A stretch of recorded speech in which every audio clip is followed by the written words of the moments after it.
നമസ്കാരം. നളന്ദ PSC ടോക്സിലേക്ക് സ്വാഗതം.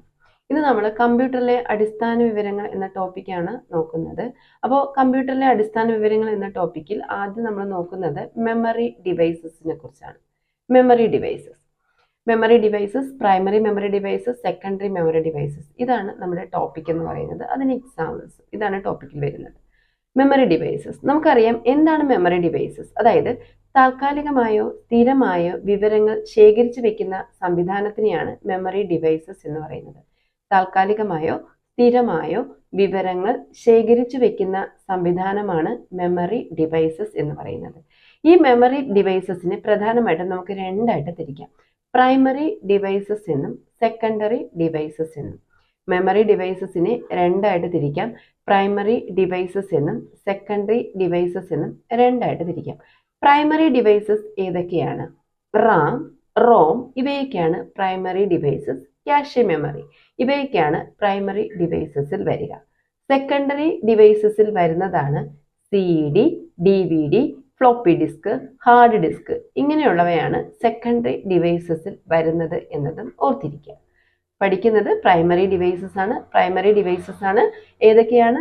Ram, ROM, cache memory ഇവയൊക്കെയാണ് പ്രൈമറി ഡിവൈസസിൽ വരുന്നത്. അപ്പൊ നമുക്ക് ആദ്യം റാമിനെ കുറിച്ച് പഠിക്കാം. Random access memory. റാം എന്ന് പറഞ്ഞാൽ റാൻഡം ആക്സസ് മെമ്മറിയാണ്. അതായത് റീഡ് ആൻഡ് റൈറ്റ് മെമ്മറിയാണ്. Random access memory, read and write മെമ്മറിയാണ് റാം. എന്താണ് റാമിന്റെ പ്രത്യേകത? താൽക്കാലികമായ മെമ്മറിയാണ് റാം എന്ന് പറയുന്നത്. അതായത് ഓളട്ടൈൽ ആണ് അല്ലെ, താൽക്കാലികമായ മെമ്മറിയാണ്. അതായത് കമ്പ്യൂട്ടർ സ്വിച്ച് ഓഫ് ചെയ്ത് കഴിഞ്ഞാൽ വിവരങ്ങൾ നഷ്ടപ്പെടുന്ന മെമ്മറിയാണ് റാം എന്ന് പറയുന്നത് അല്ലെ. കമ്പ്യൂട്ടർ സ്വിച്ച് ഓഫ് ചെയ്ത ശേഷം വിവരങ്ങൾ നഷ്ടപ്പെടുന്ന മെമ്മറിയാണ് എന്തെന്ന് പറയുന്നത്? റാം എന്ന് പറയുന്നത്. ആരാണ് റാം കണ്ടെത്തിയത്? റോബർട്ട് ഡൊണാൾഡ് എന്ന് പറയുന്ന വ്യക്തിയാണ് റാം കണ്ടെത്തിയത്. റോബർട്ട് ഡൊണാൾഡ് എന്ന് പറയുന്ന വ്യക്തിയാണ് റാം കണ്ടെത്തിയത് എന്നതും ഓർത്തിരിക്കുക. റീഡ് ആൻഡ് റൈറ്റ് മെമ്മറിയാണ്. ഇനി റാമിൽ നിന്നും ഹാർഡ് ഡിസ്കിലേക്ക് വിവരങ്ങൾ നമ്മൾ സംഭരിച്ച് വെക്കുന്നു. ആ ഒരു പ്രോസസ്സിന് പറയുന്ന പേരാണ് സേവ് ചെയ്ത് വെക്കണം അല്ലെ. റാമിലെ വിവരങ്ങൾ പവർ നഷ്ടപ്പെട്ടാലും നമുക്ക് വേണം എന്നുണ്ടെങ്കിൽ നമ്മൾ എന്ത് ചെയ്യണം? റാമിൽ നിന്നും ഹാർഡ് ഡിസ്കിലേക്ക് വിവരങ്ങൾ സ്റ്റോർ ചെയ്ത് വെക്കണം, സംഭരിച്ച് വെക്കണം. അപ്പോൾ അതിനെയാണ് നമ്മൾ സേവിങ് അല്ലെങ്കിൽ സേവ് ചെയ്യുക എന്ന് പറയുന്നത് എന്ന് ഓർക്കുക. റാം പ്രധാനമായിട്ടും രണ്ടു തരം റാമുകളുണ്ട്. ഏതൊക്കെയാണ്? എസ് റാമും ഡി റാമും. റാം പ്രധാനമായിട്ടും രണ്ടു തരം, എസ് റാം എന്നും ഡി റാം എന്നും. എസ് റാം എന്ന് പറഞ്ഞാൽ സ്റ്റാറ്റിക് റാം. എന്താണ് S Ram? Static Ram. D RAM എന്ന് പറയുന്നത് ഡൈനാമിക് റാം എന്നാണ്. സ്റ്റാറ്റിക് റാം എന്ന് പറയുന്നത് പവർ ഉള്ളിടത്തോളം സമയം സംഭരിച്ചിരിക്കുന്ന വിവരങ്ങൾ നിലനിർത്താൻ കഴിവുള്ള സർക്യൂട്ടുകൾ അടങ്ങിയിരിക്കുന്ന റാമാണ്. എന്താണ് സ്റ്റാറ്റിക് റാം? പവർ ഉള്ളിടത്തോളം കാലം അത്രയും സമയം സംഭരിച്ചു വെച്ചിരിക്കുന്ന വിവരങ്ങൾ നിലനിർത്താൻ കഴിവുള്ള സർക്യൂട്ടുകൾ ഉള്ള റാമിനെയാണ് എന്തെന്ന് പറയുന്നത്? സ്റ്റാറ്റിക് റാം അല്ലെങ്കിൽ എസ് റാം എന്ന് പറയുന്നത്. ഡി റാം അതായത് ഡൈനാമിക് റാം. പവർ നഷ്ടമാകുമ്പോഴോ അല്ലെങ്കിൽ കുറയുമ്പോഴോ സംഭരിച്ചിരിക്കുന്ന വിവരങ്ങൾ നഷ്ടമാകുകയും തുടർച്ചയായിട്ട് പുതുക്കി എടുക്കേണ്ടതുമായ റാം. പവർ നഷ്ടമാകുമ്പോഴോ അല്ലെങ്കിൽ പവർ കുറയുമ്പോഴോ സംഭരിച്ചിരിക്കുന്ന വിവരങ്ങൾ നഷ്ടമാകുകയോ അല്ലെങ്കിൽ തുടർച്ചയായി പുതുക്കിയെടുക്കേണ്ടതുമായിട്ടുള്ള റാമിനെയാണ് ഡി റാം അല്ലെങ്കിൽ ഡൈനാമിക് റാം എന്ന് പറയുന്നത് എന്നത് ഓർത്തിരിക്കുക. അടുത്തതായിട്ട് നമുക്ക് പഠിക്കേണ്ടത് റോമിനെ കുറിച്ചാണ്. അപ്പോൾ പ്രൈമറി ഡിവൈസസിൽ നമ്മൾ റാം, റോം, ക്യാഷെ മെമ്മറിയാണ് പറഞ്ഞത്. അതിൽ റാമിനെ കുറിച്ച് പറഞ്ഞു. റീഡ് ആൻഡ് റൈറ്റ് മെമ്മറിയാണ്, റാൻഡം ആക്സസ് മെമ്മറിയാണ്, താൽക്കാലികമാണ്. റാമിൽ നിന്നും ഹാർഡ് ഡിസ്കിലേക്ക് വിവരങ്ങൾ സംഭരിക്കുന്ന പ്രോസസ്സാണ് സേവിങ് എന്ന് പറഞ്ഞു. റാം കണ്ടെത്തിയത് ആരാണ്? റോബർട്ട് ഡൊണാൾഡ് എന്ന് പറയുന്ന വ്യക്തിയാണ് എന്നൊക്കെ നമ്മൾ പഠിച്ചു അല്ലെ. കമ്പ്യൂട്ടർ സ്വിച്ച് ഓഫ് ചെയ്ത് കഴിഞ്ഞാൽ വിവരങ്ങൾ നഷ്ടമാകുന്ന മെമ്മറിയാണ് റാം എന്നും പഠിച്ചു. റാം രണ്ടു തരം, Ram S Ram, D RAM. അടുത്തതായിട്ട് നമ്മൾ റോം ആണ് നോക്കുന്നത്. Read only memory. റോം എന്ന് പറഞ്ഞാൽ എന്താണ്? റീഡ് ഒൺലി മെമ്മറിയാണ് റോം. റോമിന്റെ പ്രത്യേകത എന്താണ്? സ്ഥിരമായ മെമ്മറിയാണ് റോം എന്ന് പറയുന്നത്. റോം എന്ന് പറയുന്നത് സ്ഥിരമായ മെമ്മറിയാണ്. അതായത് ഇതിൽ നിന്നും ഡേറ്റ വീണ്ടെടുക്കാൻ മാത്രമേ കഴിയുകയുള്ളൂ, അല്ലാണ്ട് ഇതിന്റെ ഉള്ളടക്കത്തിൽ മാറ്റം വരുത്താനൊന്നും കഴിയില്ല. അപ്പോൾ റോം എന്ന് പറഞ്ഞാൽ എന്താണ്? നമുക്ക് ആവശ്യമായിട്ടുള്ള ഡേറ്റ വീണ്ടെടുക്കാൻ മാത്രമേ കഴിയൂ, അല്ലാണ്ട് ഉള്ളടക്കത്തിൽ എളുപ്പത്തിൽ മാറ്റം വരുത്താൻ കഴിയാത്ത മെമ്മറിയാണ് എന്തെന്ന് പറയുന്നത്? റോം എന്ന് പറയുന്നത്. കറണ്ട് പോയാലും ഉള്ളടക്കത്തിന് വ്യത്യാസമൊന്നും ഉണ്ടാവില്ല, ഉള്ളടക്കം മായാതെ നിലനിൽക്കുന്ന മെമ്മറിയാണ് റോം എന്ന് പറയുന്നത്. ഈ റോം അടങ്ങിയിരിക്കുന്നത് എവിടെയാണെന്ന് കേട്ടാൽ, നമ്മുടെ ഒരു ബൂട്ടപ്പ് പ്രോഗ്രാം ഉണ്ടല്ലേ, കമ്പ്യൂട്ടറിലെ ബൂട്ടപ്പ് പ്രോഗ്രാമായ ബയോസിലാണ് റോം അടങ്ങിയിരിക്കുന്നത്. കമ്പ്യൂട്ടറിലെ ബൂട്ടപ്പ് പ്രോഗ്രാമായ ബയോസ്, BIOS, ബയോസിലാണ് ഈ റോം അടങ്ങിയിരിക്കുന്നത് എന്നത് ഓർത്തിരിക്കുക. അതായത് കമ്പ്യൂട്ടർ ഓൺ ചെയ്യുമ്പോഴോ അല്ലെങ്കിൽ ബൂട്ടപ്പ് പ്രോസസ് ചെയ്യുമ്പോഴോ ആണ് ഈ റോം എന്ന സോഫ്റ്റ്വെയർ പ്രവർത്തിക്കുന്നത് എന്നതും ഓർത്തിരിക്കുക.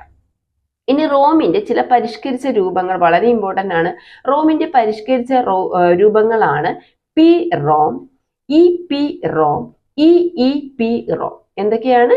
PROM അതായത് പ്രോഗ്രാമബിൾ റീഡ് ഓൺലി മെമ്മറി, അതുപോലെ EPROM erasable programmable read only memory, EEPROM അതായത് electrically erasable programmable read only മെമ്മറിയാണ്. ഒന്നാമത്തേത് PROM ആണ്, പ്രോഗ്രാമബിൾ റീഡ് ഓൺലി മെമ്മറിയാണ്. അതായത് ഒരിക്കൽ മാത്രം പ്രോഗ്രാം ചെയ്യപ്പെടുന്ന മെമ്മറിയാണ് PROM. ഒരിക്കൽ മാത്രം പ്രോഗ്രാം ചെയ്യപ്പെടുന്ന മെമ്മറിയാണ് PROM എന്ന് പറയുന്നത്. അടുത്തത് EPROM ആണ്, ഇറൈസബിൾ പ്രോഗ്രാമബിൾ മെമ്മറിയാണ്. അതായത് അൾട്രാ വയലറ്റ് കിരണങ്ങൾ ഉപയോഗിച്ച് നമുക്ക് വീണ്ടും എഴുതപ്പെടാൻ കഴിയുന്ന മെമ്മറിയാണ് എന്തോന്ന് പറയുന്നത്? EPROM എന്ന് പറയുന്നത്. അൾട്രാ വയലറ്റ് കിരണങ്ങൾ ഉപയോഗിച്ച് വീണ്ടും എഴുതപ്പെടാൻ കഴിയുന്ന മെമ്മറിയാണ് EPROM, ഇറൈസബിൾ പ്രോഗ്രാമബിൾ മെമ്മറി എന്ന് പറയുന്നത്. അടുത്തത് EEPROM ആണ്, അതായത് electrically erasable programmable memory, electrically erasable programmable memory. അതായത് വൈദ്യുതി ഉപയോഗിച്ച് നമുക്ക് വീണ്ടും എഴുതപ്പെടാൻ കഴിയുന്ന മെമ്മറിയാണ് EEPROM എന്ന് പറയുന്നത്. വൈദ്യുതി ഉപയോഗിച്ച് വീണ്ടും എഴുതപ്പെടാൻ കഴിയുന്ന മെമ്മറിയാണ് EEPROM എന്ന് പറയുന്നതെന്നും ഓർത്തിരിക്കുക. ഈ ഒരു ഭാഗത്ത് നമ്മൾ ഒരു മെമ്മറിയും കൂടെ പഠിച്ചു, ക്യാഷെ മെമ്മറി. ക്യാഷെ മെമ്മറി എന്ന് പറയുന്നത് റാമിനും അതുപോലെ പ്രോസസറിന്റെയും ഇടയ്ക്കുള്ള ചെറുതും വേഗതയേറിയതുമായിട്ടുള്ള മെമ്മറിയാണ് ക്യാഷെ മെമ്മറി അല്ലെങ്കിൽ ക്യാche മെമ്മറി എന്ന് പറയും. CACHE മെമ്മറി എന്ന് പറയുന്നത് ക്യാഷെ മെമ്മറി. ഓക്കെ, അപ്പോൾ റാമിനും പ്രോസസറിനും ഇടയിലുള്ള ചെറുതും വേഗത ഏറിയതുമായ മെമ്മറിയാണ് ക്യാഷെ മെമ്മറി എന്ന് പറയുന്നത്.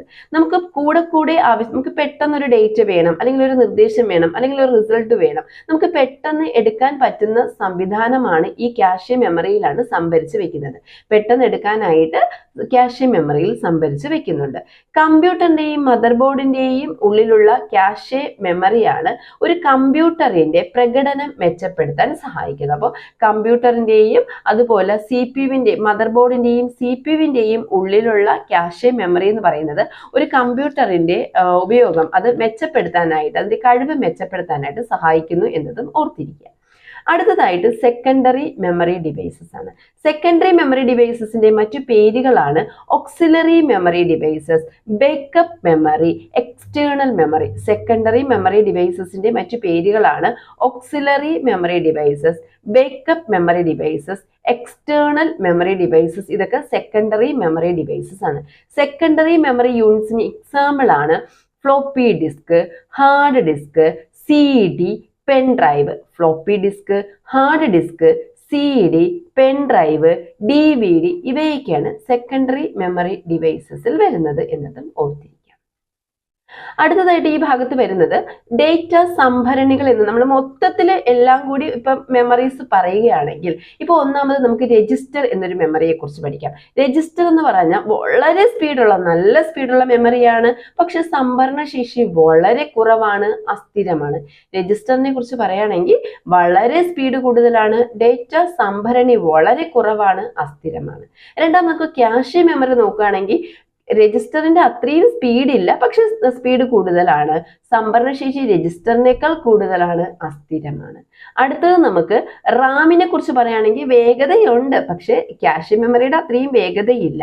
പിന്നെ ക്യാഷെ മെമ്മറിയെക്കാളും സംഭരണശേഷിയുണ്ട്, പക്ഷെ അസ്ഥിരം തന്നെയാണ്. അടുത്തതായിട്ട് ഹാർഡ് ഡിസ്കിനെ നോക്കുകയാണെങ്കിൽ വളരെ സ്പീഡ് കുറവാണ്, കാരണം സ്പീഡ് ഉണ്ട്, പക്ഷെ ഇവയുടെ ഒന്നും അത്രയും ഇല്ല, സ്പീഡ് കുറവാണ്.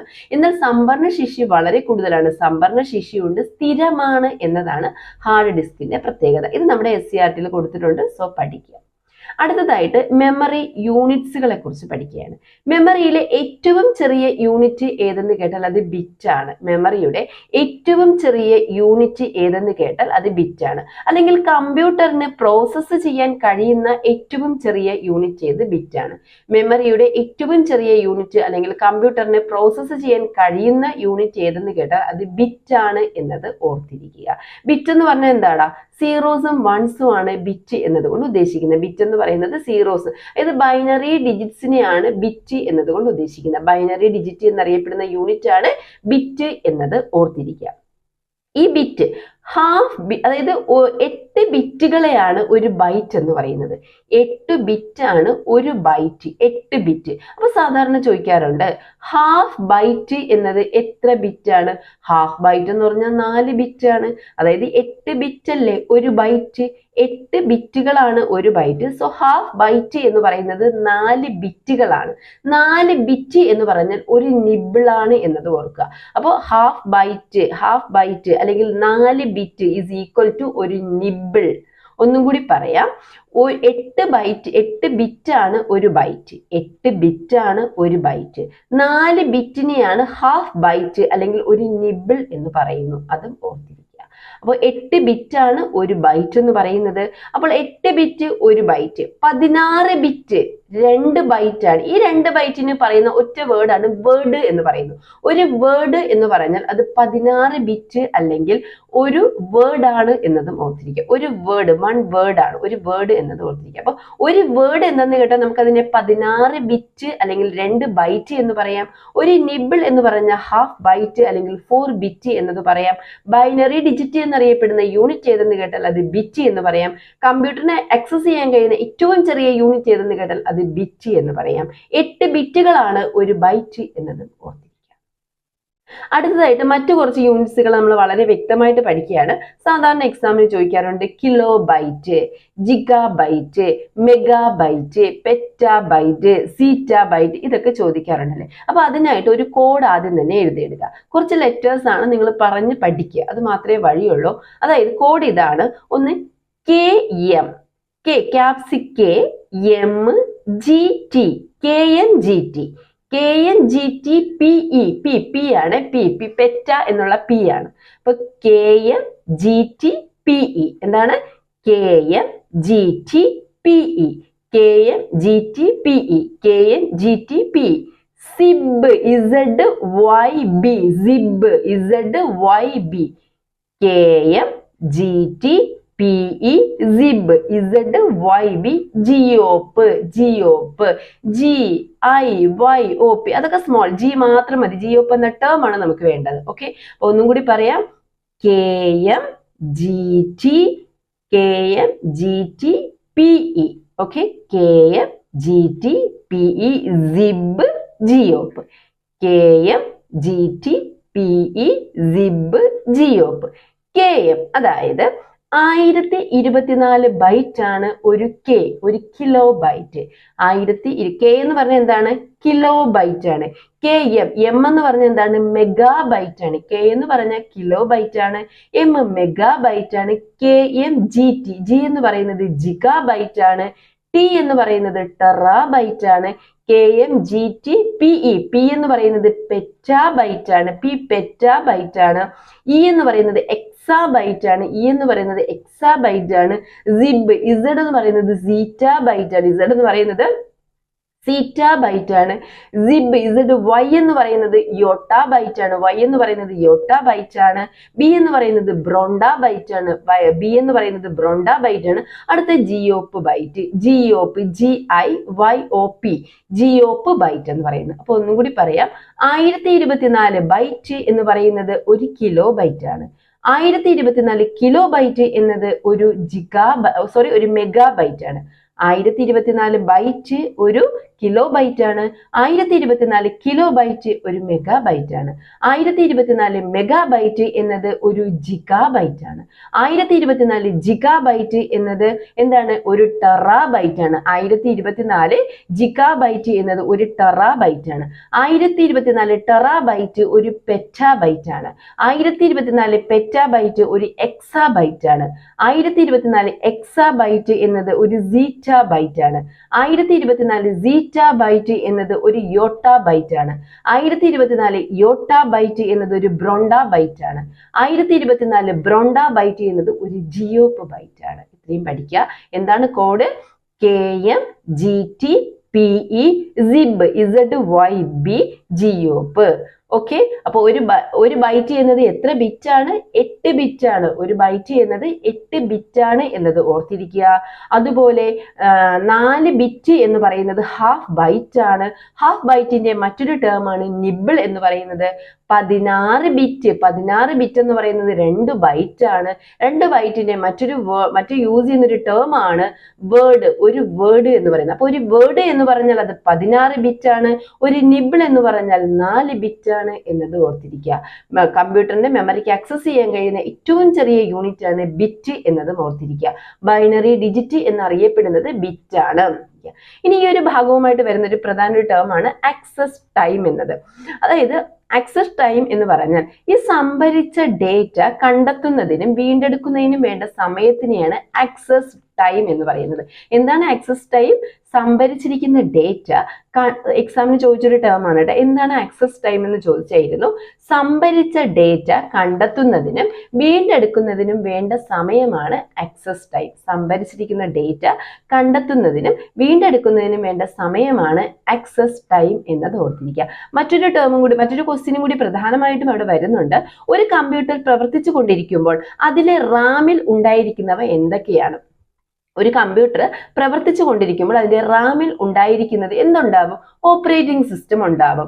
ആ സമയത്ത് നമ്മൾ ഉപയോഗിച്ചു കൊണ്ടിരിക്കുന്ന അല്ലെങ്കിൽ പ്രവർത്തിച്ചു കൊണ്ടിരിക്കുന്ന ഒരു ആപ്ലിക്കേഷൻ സോഫ്റ്റ്വെയർ ഉണ്ടായിരിക്കും.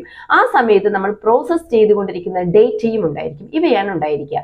ഒരു കമ്പ്യൂട്ടർ പ്രവർത്തിച്ചു കൊണ്ടിരിക്കുമ്പോൾ അതിൽ എന്തൊക്കെ കാര്യങ്ങളാണ് ഉണ്ടാകുക എന്ന് ചോദിച്ചാൽ ഒരു ഓപ്പറേറ്റിംഗ് സിസ്റ്റം, പ്രവർത്തിച്ചു കൊണ്ടിരിക്കുന്ന ആപ്ലിക്കേഷൻ സോഫ്റ്റ്വെയർ, പ്രോസസ് ചെയ്തുകൊണ്ടിരിക്കുന്ന ആ ഡേറ്റയുമാണ് കമ്പ്യൂട്ടർ പ്രവർത്തിക്കുന്ന സമയത്ത് ഉണ്ടായിരിക്കുക.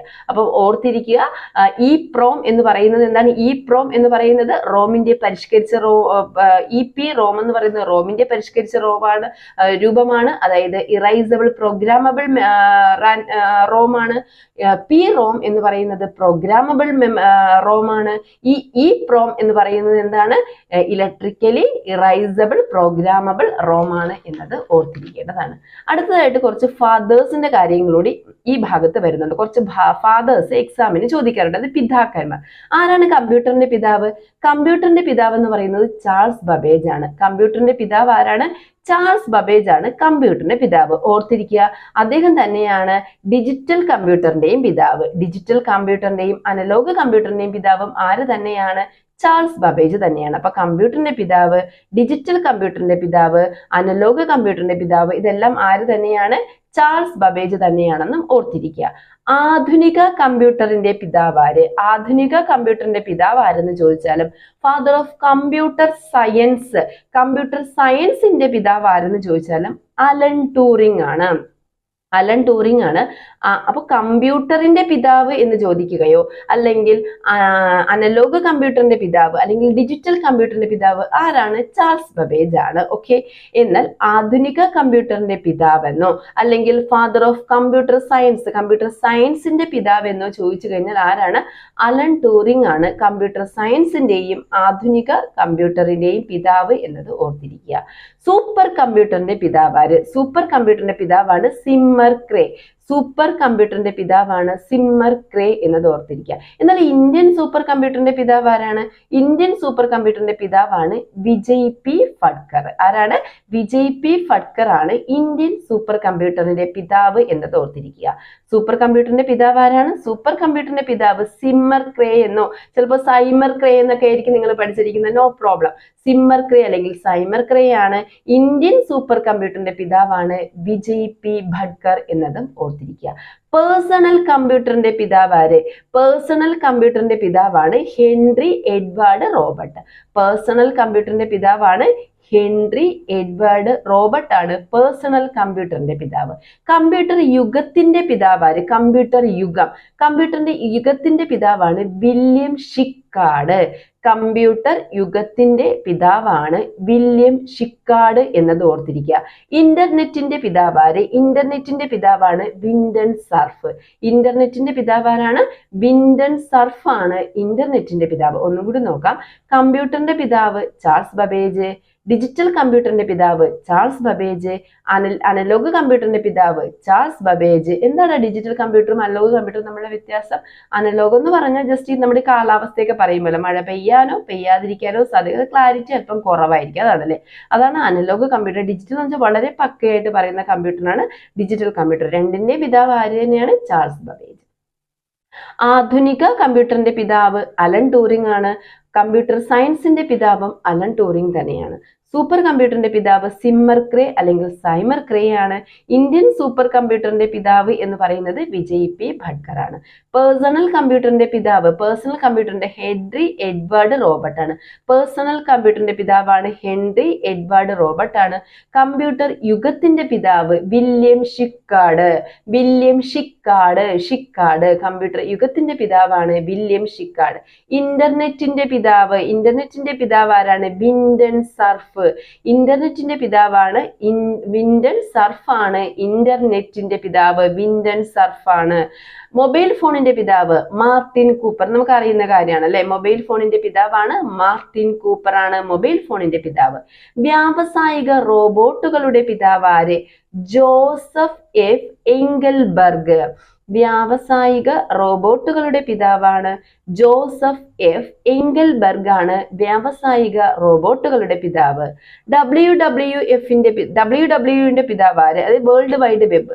WWന്റെ പിതാവ് ആര്? ആരാണ്? ടിം ബെർണേഴ്സ്-ലീ ആണ്. WWWന്റെ പിതാവ് ആരാണ്? ടിം ബെർണേഴ്സ്-ലീ ആണ്. HTMLന്റെ പിതാവ് ആര്? ടിം ബെർണേഴ്സ്-ലീ ആണല്ലേ. HTML hyper text markup language HTML അതിന്റെ പിതാവ് ആര്? ടിം ബെർണേഴ്സ്-ലീ ആണ്. WWWന്റെ പിതാവ് വേൾഡ് വൈഡ് വെബ് പിതാവ് ആര്? ടിം ബെർണേഴ്സ്-ലീ ആണ്. കമ്പ്യൂട്ടർ മൗസിന്റെ പിതാവ്, കമ്പ്യൂട്ടർ മൗസ് ആരാ കണ്ടുപിടിച്ചത്? Douglas Engelbart. ഡഗ്ലസ് എംഗൽബർട്ട് ആണ് കമ്പ്യൂട്ടർ മൗസ് കണ്ടുപിടിച്ചത്. കമ്പ്യൂട്ടർ മൗസിന്റെ പിതാവാണ് ഡഗ്ലസ് എംഗൽബർട്ട്. ക്യാമറ ഫോണിന്റെ പിതാവ് ആര്? ക്യാമറ ഫോണിന്റെ പിതാവാണ് ഫിലിപ്പ് ക്യാൻ. മൊബൈൽ ഫോണിന്റെ പിതാവ് ആരായിരുന്നടാ? Martin Cooper. മൊബൈൽ ഫോണിന്റെ പിതാവ് മാർട്ടിൻ കൂപ്പർ ആയിരുന്നു. എന്നാൽ ക്യാമറ ഫോണിന്റെ പിതാവ് ആരാണ്? ഫിലിപ്പ് ക്യാൻ ആണ്. ക്യാമറ ഫോണിന്റെ പിതാവാണ് ഫിലിപ്പ് ക്യാൻ എന്നത് ഓർത്തിരിക്കുക. ഫ്ലോപ്പി ഡിസ്ക് ആരാ ഫ്ലോപ്പി ഡിസ്ക് കണ്ടെത്തിയത്? Allen Shugart. ഫ്ലോപ്പി ഡിസ്ക് നമ്മുടെ സെക്കൻഡറി മെമ്മറി ഡിവൈസ് ആണല്ലേ. ഫ്ലോപ്പി ഡിസ്ക് കണ്ടെത്തിയത് ആര്? Allen Shugart. ഷിക്കാർഡ് ആരാ? വില്യം ഷിക്കാർഡ്. കമ്പ്യൂട്ടർ യുഗത്തിന്റെ പിതാവാണ് വില്യം ഷിക്കാർഡ് എന്ന് പറയുന്നത്. ഫ്ലോപ്പി ഡിസ്ക് കണ്ടെത്തിയത് ആര്? Allen Shugart. ഫ്ലോപ്പി ഡിസ്ക് കണ്ടെത്തിയത് ആരാണ്? അലൻ ഷുഗാർട്ട് ആണ് ഫ്ലോപ്പി ഡിസ്ക് കണ്ടെത്തിയത്. കോമ്പാക്ട് ഡിസ്ക് CD നമ്മുടെ CD കണ്ടെത്തിയത് ആര്? James T Russell. Compact disk കണ്ടെത്തിയത് ആര്? ജെയിംസ് ടി റസൽ ആണ് കോമ്പാക്ട് ഡിസ്ക് കണ്ടെത്തിയത്. കമ്പ്യൂട്ടർ ആർക്കിടെക്ചറിന്റെ പിതാവ് ആര്? കമ്പ്യൂട്ടർ ആർക്കിടെക്ചറിന്റെയും കമ്പ്യൂട്ടർ വൈറോളജിയുടെയും പിതാവ് ജോൺ വോൺ ന്യൂമാൻ ആണ്. കമ്പ്യൂട്ടർ ആർക്കിടെക്ചറിന്റെയും കമ്പ്യൂട്ടർ വൈറോളജിയുടെയും പിതാവ് ആരാണ്? John von Neumann. കമ്പ്യൂട്ടർ ആർക്കിടെക്ചറിന്റെയും കമ്പ്യൂട്ടർ വൈറോളജിയുടെയും പിതാവാണ് ജോൺ വോൺ ന്യൂമാൻ ആണ്. സ്വതന്ത്ര സോഫ്റ്റ്വെയറിന്റെ പിതാവ് ആര്? സ്വതന്ത്ര സോഫ്റ്റ്വെയറിന്റെ പിതാവാണ് റിച്ചാർഡ് സ്റ്റോൾമാൻ ആണ്. സ്വതന്ത്ര സോഫ്റ്റ്വെയറിന്റെ പിതാവാണ് റിച്ചാർഡ് സ്റ്റാൾമാൻ ആണ് സ്വതന്ത്ര സോഫ്റ്റ്വെയറിന്റെ പിതാവ്. അത് ഞാൻ പഠിച്ചു വെച്ചിരുന്ന റിച്ച് ആണെങ്കിൽ നമുക്ക് സ്വതന്ത്രമായിട്ട് നടക്കാൻ പറ്റൂലേ എന്നാണ് ഓർത്തിരിക്കുക. എന്തെങ്കിലും കോഡിട്ട് ഓർത്തിരിക്കുക. സ്വതന്ത്ര സോഫ്റ്റ്വെയറിന്റെ പിതാവാണ് റിച്ചാർഡ് സ്റ്റാൾമാൻ ആണ്. സ്വതന്ത്ര സോഫ്റ്റ്വെയറിന്റെ പിതാവ് റിച്ചാർഡ് സ്റ്റാൾമാൻ ആണ്. ബൈനറി കോഡിന്റെ പിതാവ് ആര്? ബൈനറി കോഡിന്റെ പിതാവാണ് യൂജിൻ പോൾ കർട്ടിസ്. ബൈനറി കോഡിന്റെ പിതാവാണ് യൂജിൻ പോൾ കർട്ടിസ്. നിങ്ങൾ യൂജിൻ പി ഓടം പഠിച്ചിട്ടുണ്ടോ? യൂജിൻ പി ഓടം എവിടെയെങ്കിലും കേട്ടിട്ടുള്ളതായിട്ട് ഓർക്കുന്നുണ്ടോ? യൂജിൻ പി ഓടത്തിനെ ഓർക്കുന്നുണ്ടോ? യൂജിൻ പി ഓഡം എന്ന് പറയുന്നത് ആധുനിക ഇന്ത്യൻ പരിസ്ഥിതിയുടെ പിതാവാണ്. യൂജിൻ പി ഓഡം എന്ന് പറയുന്നത് ആധുനിക ഇന്ത്യൻ പരിസ്ഥിതിയുടെ പിതാവാണ്. ആധുനിക ഇന്ത്യൻ പരിസ്ഥിതിയുടെ മാതാവാണ് റേച്ചൽ കഡ്സൺ. ഇവിടെ പഠിക്കുന്നത് യൂജിൻ പോൾ കർട്ടിസ്. അദ്ദേഹം ആരാണ്? ബൈനറി കോഡിന്റെ പിതാവ്. ബൈനറി കോഡിന്റെ പിതാവാണ് Eugene Paul Curtis. Paul Curtis.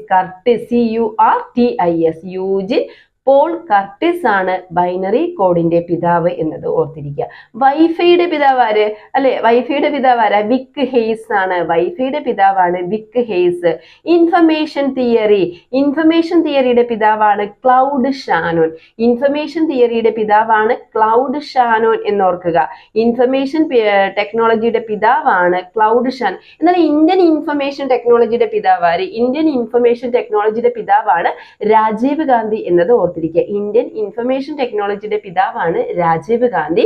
Information ടെക്നോളജിയുടെ പിതാവ് ആര് എന്ന് കേട്ടാൽ അത് ക്ലൗഡ് ഷാനോൻ ആണ്. ഇന്ത്യൻ വിവരാവകാശം അല്ലെ, ഇന്ത്യൻ ഇൻഫർമേഷൻ ടെക്നോളജിയുടെ പിതാവാണ് രാജീവ് ഗാന്ധി എന്നത് ഓർത്തിരിക്കുക. വീഡിയോ ഗെയിംസിന്റെ പിതാവ് ആര്? വീഡിയോ ഗെയിംസിന്റെ പിതാവാണ് റാൽഫ് ബെയർ. വീഡിയോ ഗെയിംസിന്റെ പിതാവാണ് റാൽഫ് ബെയർ ആണ്. വീഡിയോ ഗെയിംസിന്റെ പിതാവാണ് റാൽഫ് ബെയർ എന്നത്. ആർട്ടിഫിഷ്യൽ ഇന്റലിജൻസിന്റെ പിതാവ് ആര്? ആർട്ടിഫിഷ്യൽ ഇന്റലിജൻസിന്റെ പിതാവാണ് ജോൺ മക്കാർത്തി. ആർട്ടിഫിഷ്യൽ ഇന്റലിജൻസിന്റെ പിതാവാണ് John McCarthy. Artificial intelligence John മക്കാർത്തിയാണ്. SMS-ന്റെ പിതാവ് ആര്? മാറ്റി മക്കോനൻ. SMS-ന്റെ പിതാവ് ആരാണ്? മാറ്റി മക്കോനൻ എന്ന് പറയുന്ന വ്യക്തിയാണ്. SMS-ന്റെ പിതാവാണ് മാറ്റി മക്കോനൻ എന്ന് പറയുന്നത്. എല്ലാവരും വീഡിയോ കാണുക, വ്യക്തമായിട്ട് നോട്ട്സ് എഴുതി വെക്കുക, എല്ലാവരും സബ്സ്ക്രൈബ് ചെയ്യുക ചാനൽ. എന്നാലും നമ്മളെ മുന്നോട്ടുള്ള പോക്കിന് ഒരു സഹായമാവുകയുള്ളൂ. എല്ലാവരും ലൈക്ക് ചെയ്യുക, കമന്റ് ചെയ്യുക. എല്ലാവർക്കും നമസ്കാരം.